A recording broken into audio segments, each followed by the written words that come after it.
Hello everyone, let's continue D and F block elements, and today is our lecture 27. Last class we have completed the color of D block elements, then their ability to form interstitial compounds, their magnetic behavior, metallic character, variable oxidation states, and so on. So as I remember, till 10 points we have already discussed. So next is their ability to form complex compounds. Okay. So transition metals, most of them they act as a central metal atom in coordination compounds or complexes. Let's see some of the examples. Potassium ferrocyanide, K4 FeCN6, Ni NH3 whole 6, K2 PTCl6, and so on. There are many examples, and almost in all cases what you can observe is that the central metal atom is a transition element. So the question is, why these transition elements they can easily form these complexes?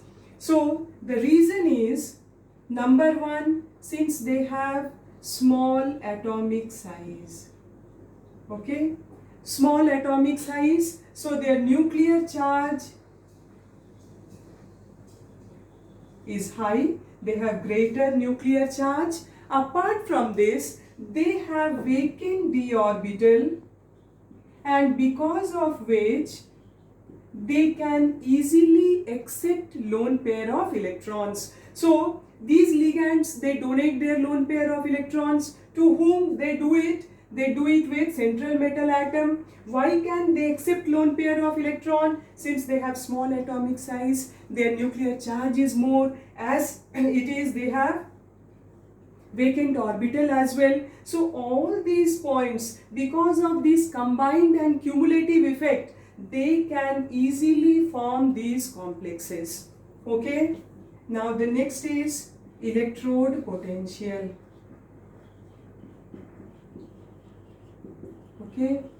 As you all know, electrode potential, it is of two types: oxidation potential and reduction potential.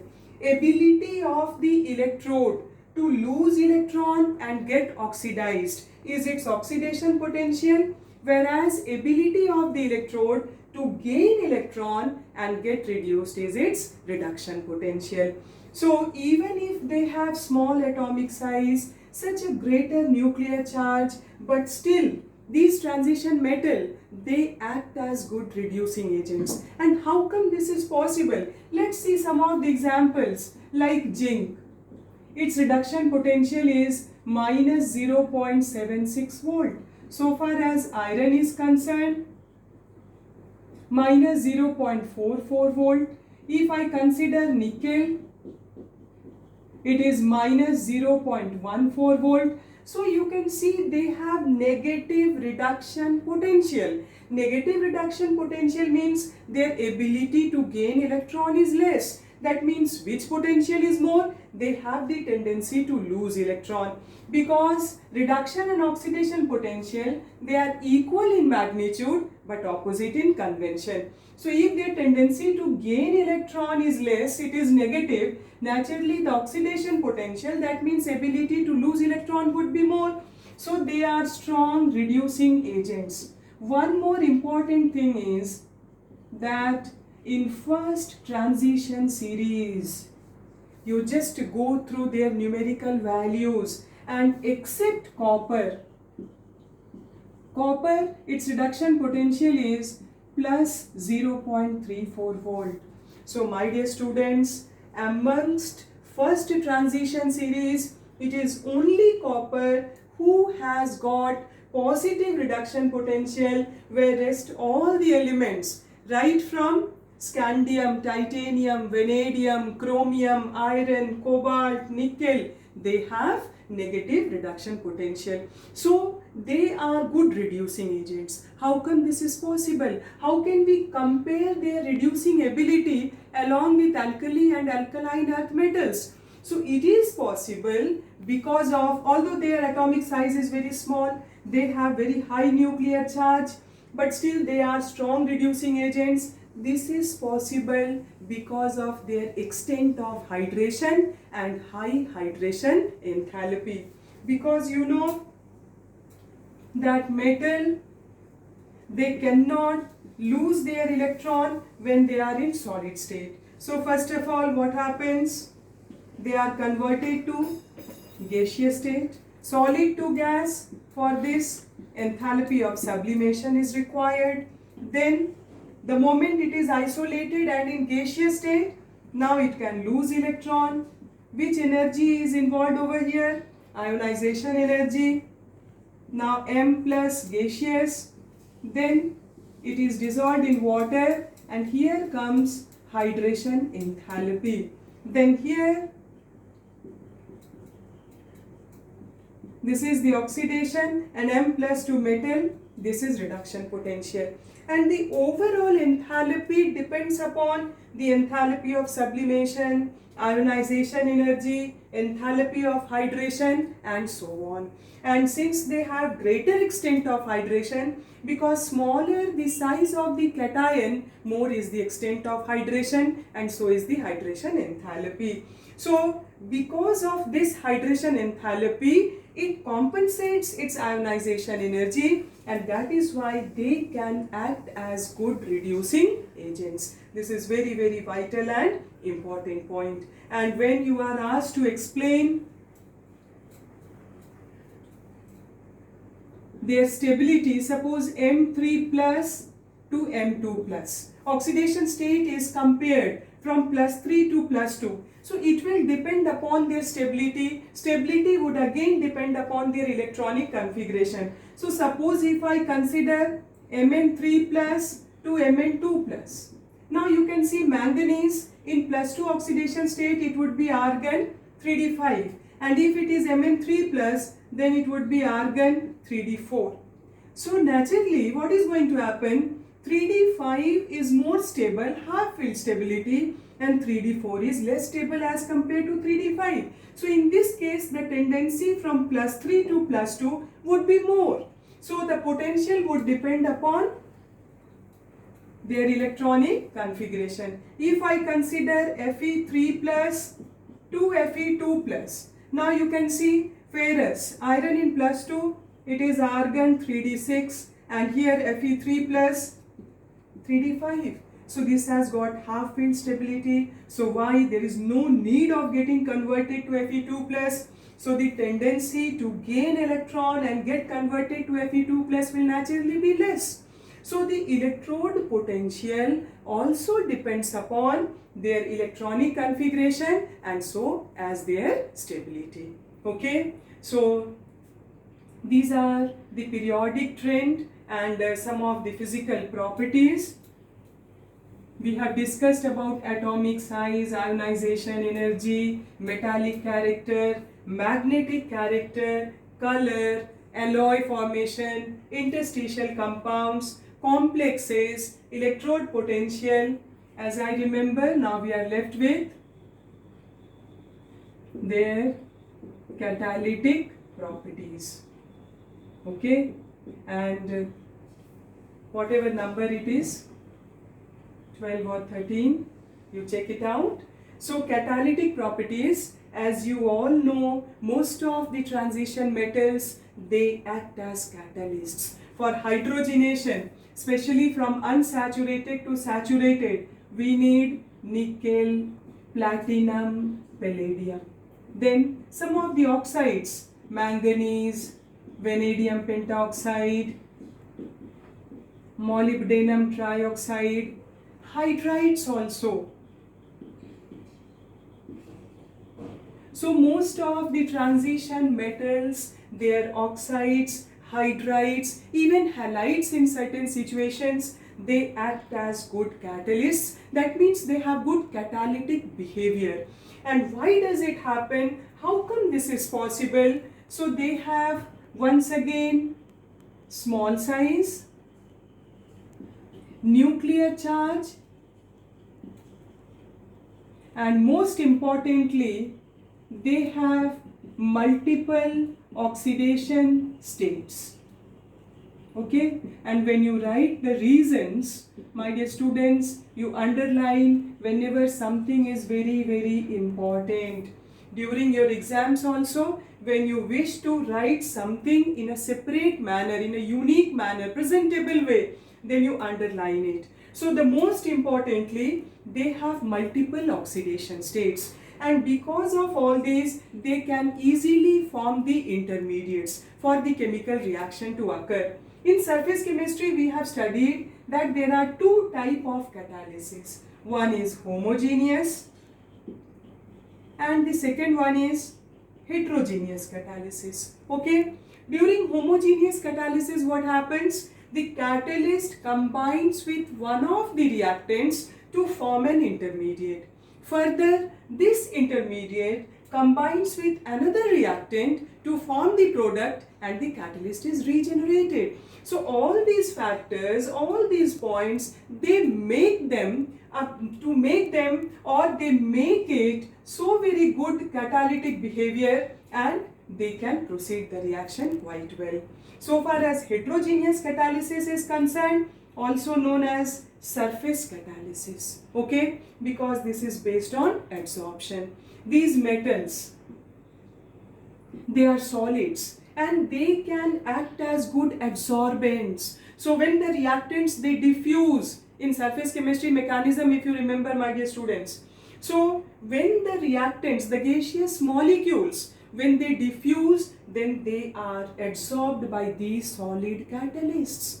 Further, there is a chemical reaction to form an intermediate. Then desorption occurs to leave the surface, and finally the formation of products occur.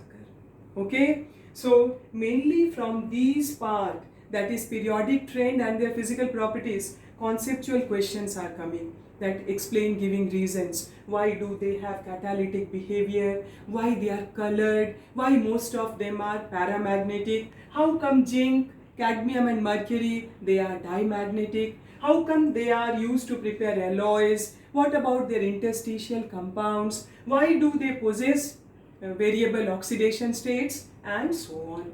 So learn this part, my dear students, and now we are going to study about their oxides. Okay, and two important oxides, that is potassium permanganate and potassium dichromate. Their preparation, properties and uses we have to study in detail, and that's very, very important. So as I said, two important oxides, one is potassium dichromate and the second will be potassium permanganate. Okay, so let's start with potassium dichromate first, and I hope everybody has seen potassium dichromate in laboratory. It's an orange colored crystalline solid, in solid form I am talking about, and it is prepared from chromite ore, iron chromite, FeCr2O4. So it can be written like this also, FeO.Cr2O3. Okay, step 1, my dear students, FeCr2O4, when it is fused with sodium carbonate in presence of oxygen, sodium chromate plus ferric oxide along with carbon dioxide is released. Step 2, this sodium chromate along with sulfuric acid, so it is acidified further to get sodium dichromate plus sodium sulfate and water. I have written the reactions in balanced form. Okay, so when you learn and remember the reaction, stoichiometric coefficient of LHS, if you remember, for the reactants, automatically the products get balanced. Okay, and finally when sodium dichromate is treated with potassium chloride, then we get potassium dichromate along with NaCl. Okay, sodium dichromate, it is more soluble as compared to potassium dichromate. And this chromate is yellow in color, my dear students, and dichromate is orange. Okay, so potassium chromate, if you remember during qualitative analysis for the confirmatory test for lead ion, when you have added potassium chromate, we got yellow PPT of PbCrO4. So there also it is used. Why I have written this reaction, you know, that this chromate and dichromate, they are interconvertible. They exist in equilibrium at a certain pH. So you can see when chromate is acidified, when it is added with an acid, it is converted to dichromate. And dichromate, when it is treated with an alkali, now it gets converted to chromate. So they are interconvertible with each other. This is very, very important reaction. How come they are interconvertible and why does it happen? So you can show by giving this example that this is the reaction by which they are interconvertible. So far as physical properties are concerned, as I said, that it is orange colored crystalline solid, fairly soluble in hot water, and it acts as a strong oxidizing agent in acidic medium. And one more very important thing is that the oxidation state of chromium in dichromate as well as chromate is same. And in both the cases, chromium is in its highest oxidation state, because as you all know, chromium atomic number is 24 and it is argon 4s1 3d5. So maximum valence electron or maximum oxidation state exhibited by chromium would be +6, and that we observe in both its important oxides, that is chromate and dichromate. So it acts as a strong oxidizing agent in acidic medium. And I tell you, my dear students, every year in board exam as well as in JEE mains, one question is sure and certain, either from potassium dichromate and potassium permanganate, and that too its oxidizing behavior. So its oxidizing property is very, very important, and without any gap you cannot say okay, this year this question was there, so next year it cannot be. The questions are repeated in fact based on its oxidizing behavior. So it acts as an oxidizing agent in acidic medium. Okay. So potassium dichromate with sulfuric acid, it forms K2SO4 plus Cr2SO4 whole thrice plus H2O plus nascent oxygen. Now let's balance the equation. Both the side potassium is 2, chromium also is balanced, sulfur you can see 3 here and 1 here. So I'll make it here 4 to balance sulfur. Now hydrogen 8. Now we are left with only oxygen to balance. So 4 4 just 16 plus 7 23. So it is 12 plus 4 16 plus 4 20. So here 3 nascent. Okay, so potassium dichromate with sulfuric acid, potassium sulfate, chromium sulfate, water and nascent oxygen, balanced equation. And you can see chromium is +6 here, 2 into +1 plus 2x plus 7 into -2 equals to 0. And here 2x plus 3 into -2 is equal to 0. So from +6 to +3 reduction, and therefore it acts as an oxidizing agent. If same equation is to be written in ionic form, then dichromate ion in acidic medium, electron, how many later we'll decide, then chromium 3 plus H2O. Now you can see from +6 to +3, I have considered only the ionic equation, okay? There is no change in potassium, sulfate, hydrogen and so on. That is why the atom which undergoes oxidation is to be considered. Since here 2 chromium, so I will make it here 2. 7 oxygen. Now 7 2 ja 14, so 14H plus. Now +6 to +3, difference is of 3 electrons only. But since 2 moles of chromium is there, so therefore 6 electron. If you remember electrochemistry, how many Faraday will be required? 6 Faraday, because 6 moles of electrons are there. So this is the basic equation in ionic form, my dear students. And when you are asked to write the oxidizing behavior, let us take an example. Suppose dichromate with iron plus 2. So Fe plus 2, 2 plus 3. So since here loss of only one electron, so we will multiply it with 6. When you multiply with 6, electron gets cancelled. Now overall equation will be dichromate plus 14H plus 6 Fe2 plus 2 Cr3 plus 6 Fe3 plus 7H2O. And you can see atom as well as charges, both are balanced. 2 chromium, now 7 oxygen, here also 7 oxygen, 14 hydrogen. Now let's check the charge. So you can see here 6 2 is 12 plus 14. So 26 minus 2, so 24. 6 3 is 18 plus 6, 24.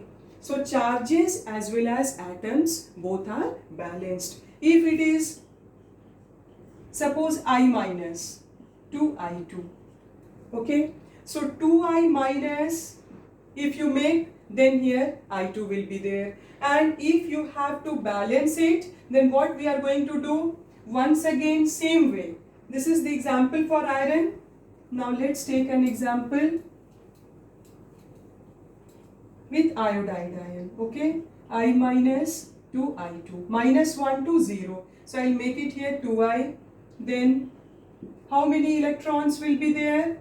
Minus 1 to 0, oxidation number change is 1, but for 2 atoms, 2 electron. But we need to have 6 electron, so we'll multiply it with 3. Once again, electron gets cancelled and you can add both these half equations to get the final equation. Similarly, Sn2 plus to Sn4 plus. So this is the way you have to write the equations. And second equation when you write, remember electron must be cancelled and then the overall equation should be added to get the final balanced equation. And now the structure of dichromate and chromate ion. So first of all you see chromate, tetrahedral structure it is, and 2 minus overall charge is there. Either you can represent it like this or in the form of bonds also. Chromium valence electron 6, so double covalent bond with these 2 oxygen, therefore they do not carry any charge, but these 2 oxygen atoms, they have negative charge. And here bond parameters also I have written. This bond angle is 126 degree, bond length 179 picometer, and this one 163 picometer, okay. And this is the structure, and in the form of bonds if you are wishing to write, then you can see 6 valence electron of chromium. So with these 2 oxygen double covalent bond, and these 2 oxygen they carry negative charge as they have single bond over here, okay. So the structures of chromate and dichromate also is very important, and mainly its methods of preparation. Ore is iron chromite, then its oxidizing behavior in acidic medium, and its molecular and ionic equations both are equally important, okay. You can go through the exercise questions, there also questions are given based on oxidizing property. Then structure of chromate and dichromate and uses. So it acts as an oxidizing agent in acidic medium. In volumetric analysis, it is used as a primary standard. It is used for washing the volumetric apparatuses. So potassium dichromate mixed with sulfuric acid, H2CrO4, actually that is known as chromic acid. So these are the uses of potassium dichromate. So my dear children, next class we are going to start with potassium permanganate. Till then you prepare all this, okay, all the periodic trend of D block elements, conceptual questions based on that, and practice electronic configuration also, okay, how to write the electronic configuration for D block elements, and methods of preparation, properties and uses of potassium dichromate. Okay, thank you all. Thank you very much.